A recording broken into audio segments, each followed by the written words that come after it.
Here's the opposite side. Some assemblage art I did out of scraps. This is one of the tree houses that will be in my book in the description below. There you go, that's better. The door originally was not going to be there. It was going to be a hatch, but last minute we cut out the studs and put it there. It's a crazy little triangular door that just pushes open like that. And again, because it's so small, 7 by 7, this multi-wall really opens things up. That natural light. It's like a giant bird beak that swings down. And this is even a repurposed yardstick. Milk crate seat, barnwood top, T-Rex chilling near a palm tree, Azek scraps robot.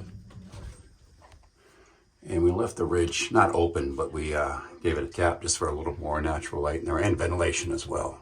We do have building plans for a similar A-frame in the description below or on relaxshacks.com. And coming up, Tiny House Summer Camp 12. Build with us, camp with us, learn with us.